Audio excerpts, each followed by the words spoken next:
عليكم. وعليكم السلام. احنا جايبين لكم الحلوى العمانيه. زين بنعطيكم الحلوى العمانيه عشان باكر لا انهزمتوا ما تزعلون.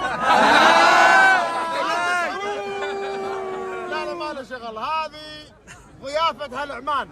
الحلوى العمانيه ليانا ضيف من ضمن القهوه اللي نقدمها للضيف.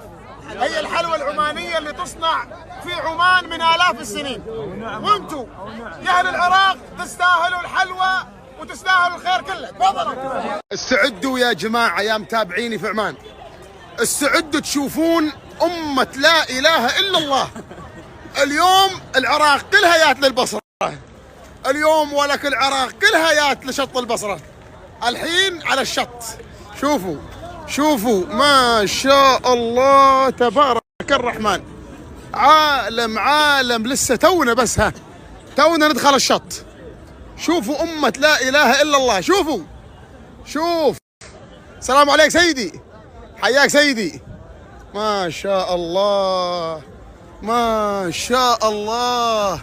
الجمهور اليوم على الشط، العالم اليوم كلهم جايين. ما شاء الله ما شاء الله. اخوي هذا وين؟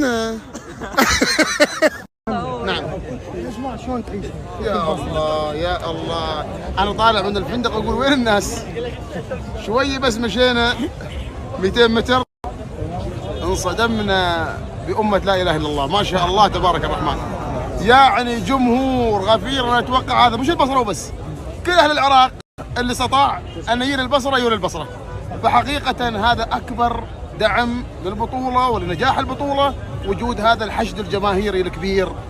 شكرا للبصرة، شكرا للعراق على هذا التنظيم، على هذا الاستقبال. يا ريال احنا من نزلنا من المطار المقدم والعقيد، نزلنا من الطيارة في المطار الترحيب والناس يرحبوا فينا. ما يا أخي قاعدين أنا